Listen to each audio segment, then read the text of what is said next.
time, mate. What I got?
All right. Okay, we'll start with the first one. So tell me about the first time that you ever stepped foot in the New Amsterdam Theater. Actually, the first time I ever set foot in the New Amsterdam Theater was for CinemaScope. And this was the biggest CinemaScope screen in New York, which is why all the stuff we're sitting in had to be rebuilt, because they demolished the boxes and demolished parts of the proscenium to put in the CinemaScope screen. And not CinemaScope, Cinerama. Cinerama had this big roller coaster ride, and I remember sitting in the mezzanine here and being taken over the edge. Then the theater was abandoned, and I came back in. There were mushrooms growing on the floor, the sound of water dripping everywhere, an extraordinary aroma of decay. It was quite remarkable. And yet, underneath it all, you could see all these glorious surroundings.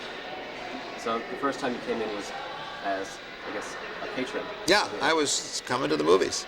And because the screen was so big and all the proscenium and the peacocks and everything were covered up, and it was dark, it was just sort of a big old room. Didn't have any magic.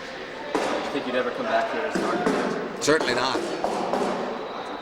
Certainly not. Let's talk a little about this place. I know that you restored the Majestic Theater at the Academy of Music. Right. Just finished up the Beaux Arts Theater of Hawaii. What makes the New Amsterdam any different? It's an astonishing room because although it's going to seat 1,800 people, it feels so intimate. Hertz and Talent were the architects, and they're really the best architects of theater in New York. Still, they did the Helen Hayes, which is now demolished. They did the Lyceum Theater. They did the Brooklyn Academy of Music, and they were amazing in their ability to take these large spaces and make them small, seem small. Part of it is the scale. All the pieces of this amazing puzzle are very big, and so it makes the room seem small. The ornament that you see around is really very, very large. Those apples are bigger than normal, and the grapes are bigger than normal, and the leaves and all of that are large. And so you come into this place, which is sort of like an enchanted forest, and you seem important, even though the room is very big.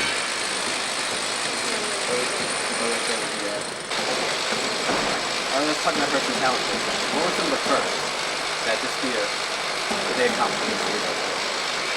The first is that the balcony, the mezzanine, is a cantilevered mezzanine without any column supports.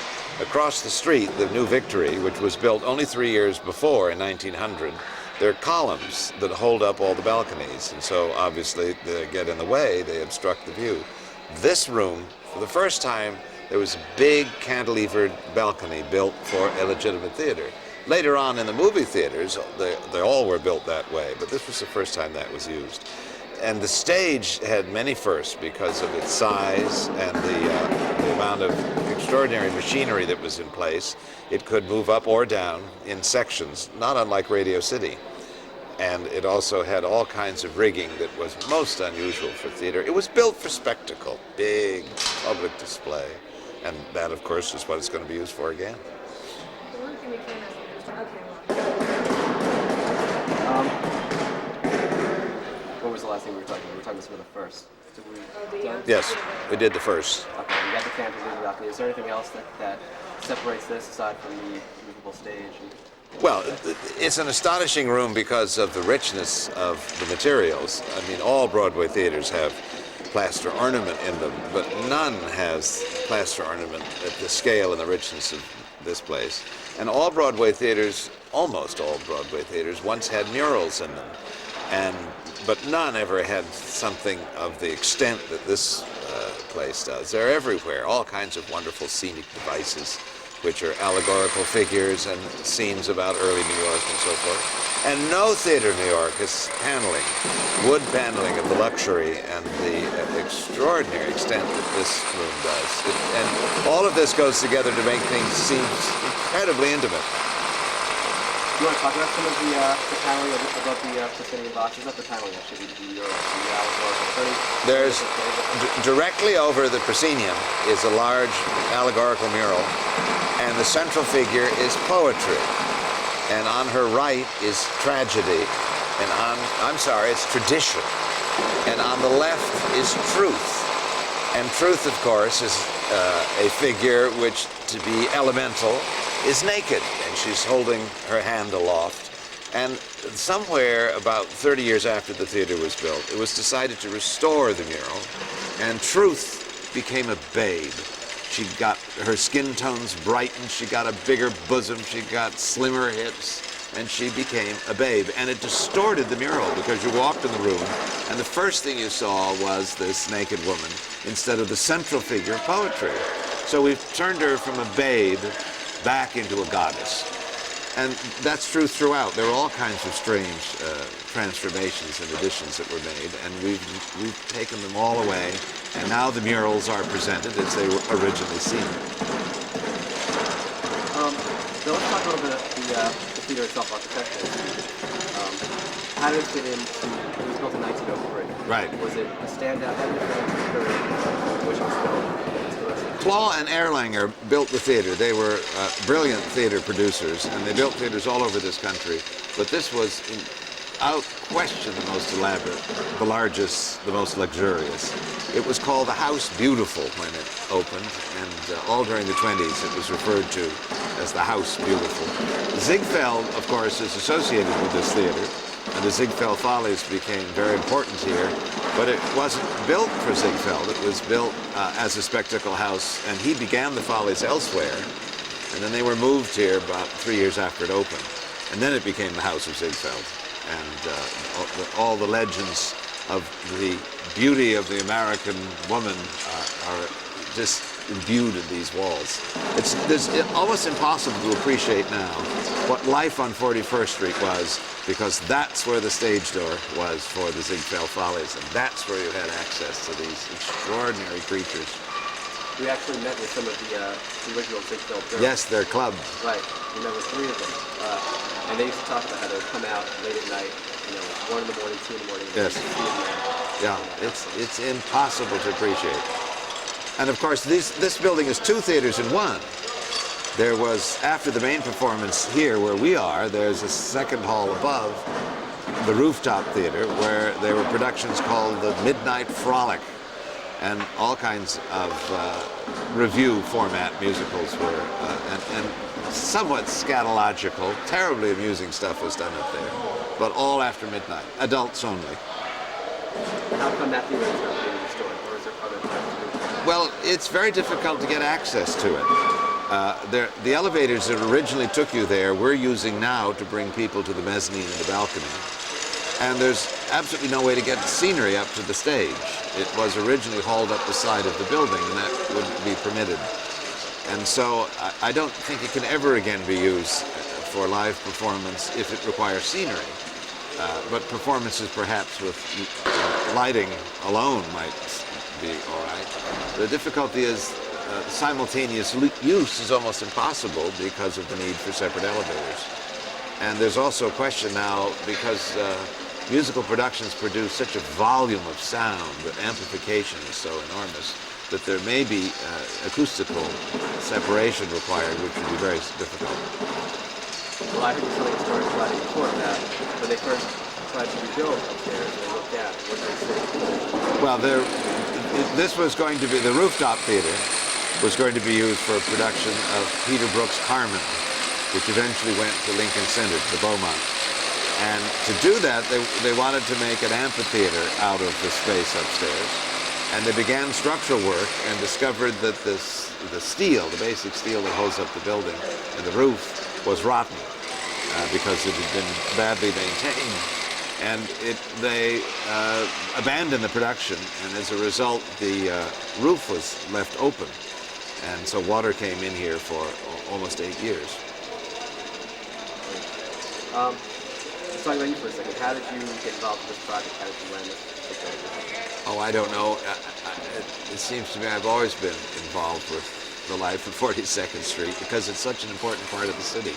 42nd Street and Times Square, and all of the efforts to make it into a corporate park, I felt very strongly were wrong. And so through the Municipal Art Society, I was very much involved with the signage program, which has really worked. You know, you're required through our efforts by the city to have signage in Times Square in any new development. It was actually mandated and written into the law. And I'm very proud of the fact that we were able to do that. And when the state took over this building from private hands, I was part of a program to see if we couldn't at least stabilize it, you know, prevent it from being eroded further. So we did drawings. And my hero in all this is Rebecca Robertson of UDC, because it was she who got control of this building and found the funds to prevent it from being further destroyed. And then, of course, out of that came the whole idea that maybe there could be new uses, and after the victory was committed, then Disney appeared. What is the UDC? The Urban Development Corporation. It's a creature of the state, and it actually owns all of these buildings on 42nd Street. There are 10 theaters, which they control, and then through leases, as is this, they're put in private hands. You're talking about, like, it's almost like it's become nostalgia central here. I saw they just put up a Ferraris. Yes. Was it overkill? Well, one hopes there's a balance between new and old, because you can't go home again. You can never recreate the past. And certainly the productions that someone like Julie Taymor is going to create here are not going to be old-fashioned. And the new elements that are coming, Madame Tussauds isn't going to be done in wax, it's going to be done in cyberspace. And all of popular entertainment is changing drastically. And for this place to succeed, meaning 42nd Street, it has to have new elements in it. There'll be movies in new formats. But the nature of popular entertainment is much, much different than it was in 1903, where everything, of course, really was the stage. And now there are many, many other venues.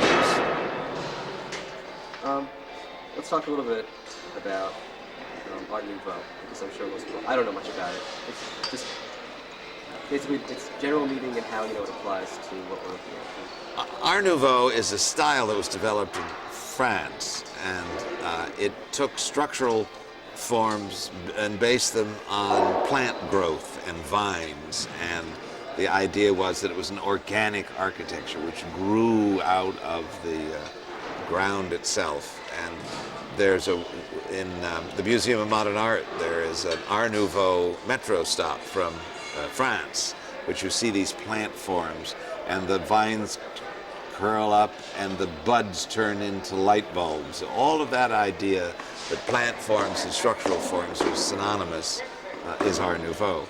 And there are elements of that in this theater, without question. The branches that are here around the proscenium and the plant forms are very much Art Nouveau, but it's not a pure Art Nouveau theater. It's an extraordinary eclectic mix. That's America. It's very American, this room. It's not an example of some doctrinaire thesis. It's very rich. And it was an attempt to be with it. This was the newest form of decoration when it was built, the newest kind of lighting, the most up-to-date kind of finishes were in this building. Technically as well as artistically? Absolutely. Great. Anyways, to another question. There's so much attention paid to detail inside the theater. Outside, I don't really see it. Is there a reason why? Well, outside on 42nd Street, of course, the building only has this narrow little presence of the office building, which is only 25 feet wide, and it's almost it's just the width of a brownstone, skinny. And on 41st Street, you have all the back of the house, and while the brickwork is nice, there's no particular ornament involved. The original facade was very ornate, and the current marquee is from the movie house era of the 30s. And that wonderful terrazzo floor out there, which is the most amazing movie house entrance you'll ever see, and the chase lights and the marquee and the pink mirrors and all that, that belongs to another era. And I think it's great that there's this collision between the 30s and 1903. And once you step past the movie house entrance, you're in a world of 1903 in the lobby. So the marquee that we're going to see is not going to be the one that Ziegfeld had No, up? no. There are probably 4 or 5 different marquees in the course of time out there. And so the restoration of the old one, which one? And the real one is there, so why not? And it is a city landmark, New York City landmark.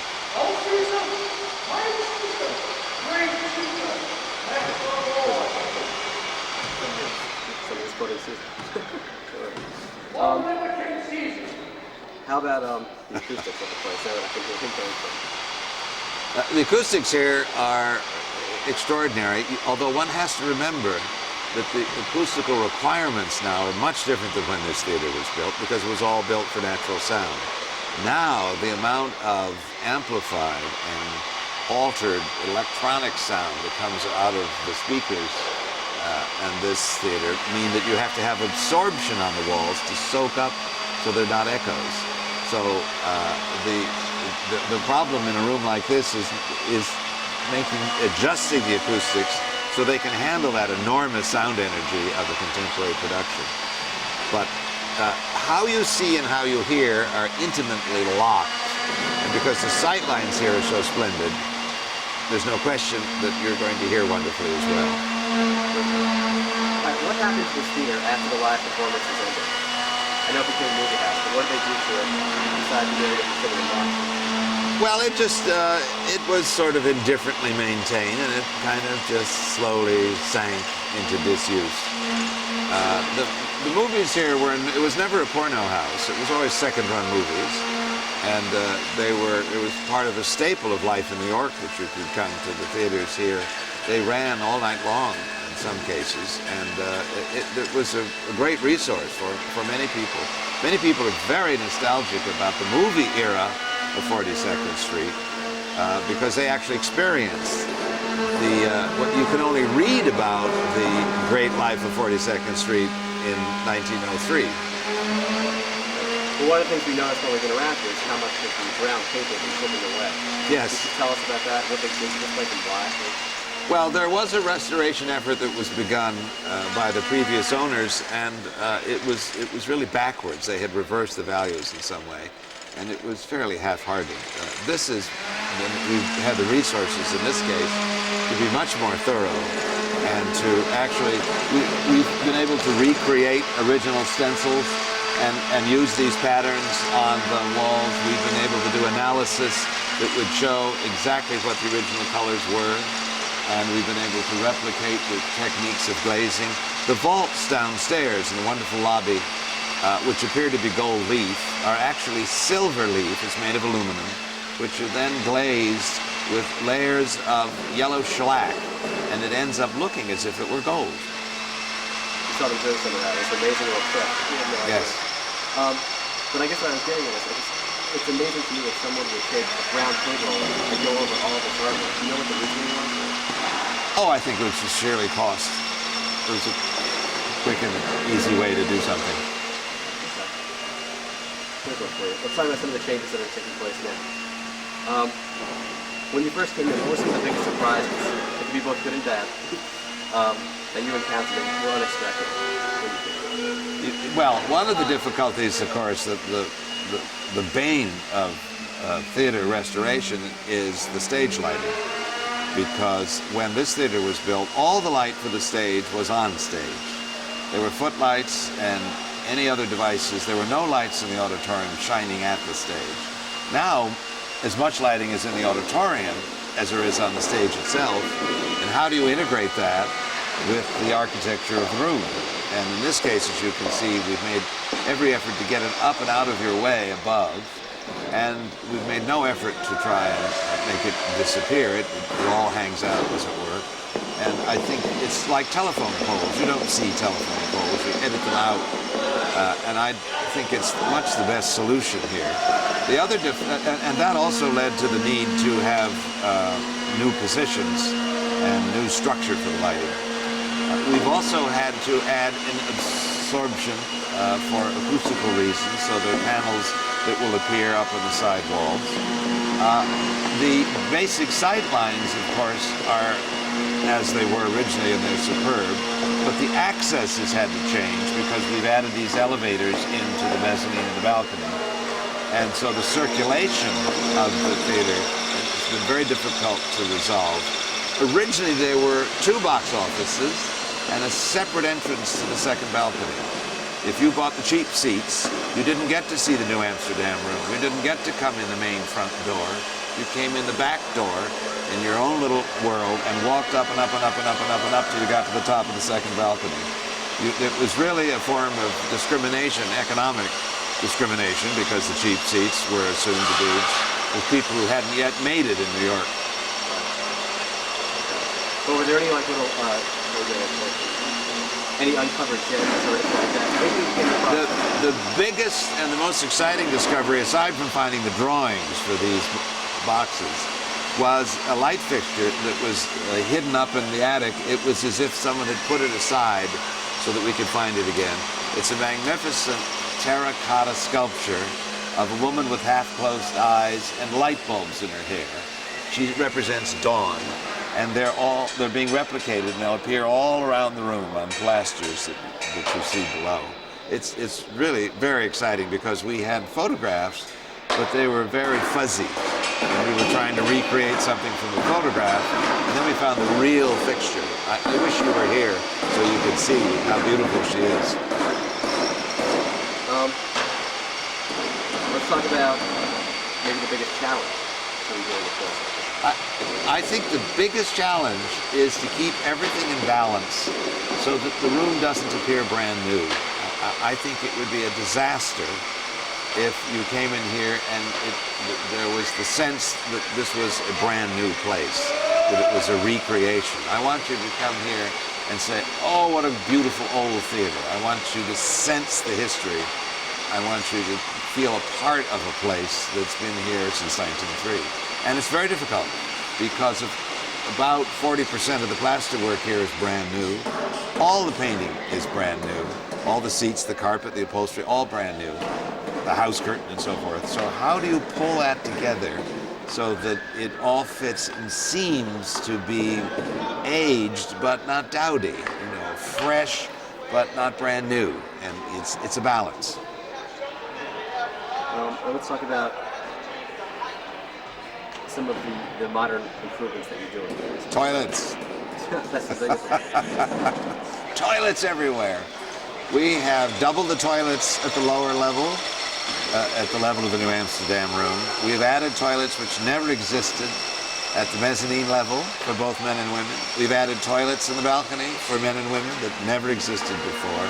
We have probably 3 times as many toilets as when this building was built. And I'm sure, even though they're more than any theater in New York per capita, I'm sure there'll be complaints. Well, that's good because that accommodates the modern audience. But what about for a modern production? What kind of, aside from the new lights alongside of here, about having acoustic Well, sound? the production itself we'll have a whole host of temporary magic. I mean, there are hydraulic lifts, and it isn't fully designed, but contemporary productions, even in the concert version, which is going to open the theater, they're still planning to present scenery 24 feet tall that will come up through the stage. And the wing space here is fairly generous. The stage depth is astonishing. And of course, there's the possibility of flying things vertically. All of that, though, and all of the productions themselves are temporary to each. And they've gotten more and more and more ambitious. You wouldn't believe. Come back in 6 months and see what's being installed on the stage and realize that it's all just for a single production. As the productions have run longer and the audiences enjoyed spectacle more, they become incredibly elaborate. They're almost architectural in their construction.